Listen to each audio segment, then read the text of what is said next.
Gegara kata ditembak, Camat Baito Konawe Selatan dicopot usai dianggap bikin gaduh. Bupati Konawe Selatan Sulawesi Tenggara, Surunudin Dangga, menggelar konferensi pers pada Kamis, 31 Oktober 2024. Hal itu berkaitan dengan pencopotan jabatan Camat Baito, Konsel, Sudarsono, namun Bupati Surunudin membantah hal tersebut. Bupati Konsel ini menyebut Sudarsono hanya ditarik untuk pembinaan kepegawaian.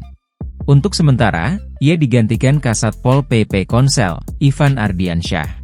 Sebelumnya, Sudarsono menjadi sorotan usai kejadian dugaan teror penembakan kaca mobil yang dialaminya.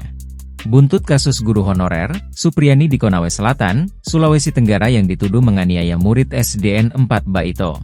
Selama ini, sang camat hanya membantu Supriani menyediakan fasilitas rumah hingga kendaraan. Tidak ikut campur proses hukum kasus guru aniaya murid yang viral di media sosial.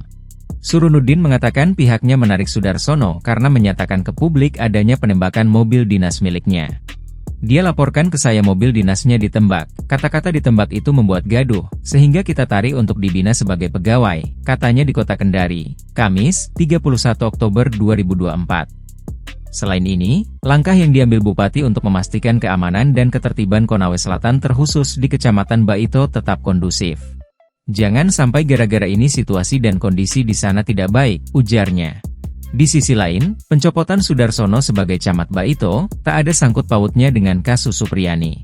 Karena kasus Supriani sudah berjalan di meja persidangan, terang orang nomor satu di Konsel ini. Kalau sudah aman dan masyarakat masih menginginkan dia, maka kita kembalikan lagi jadi Camat Baito, tambahnya menerangkan. Menyinggung kasus Supriani, Surunudin mengaku pihaknya telah membantu untuk penanganannya.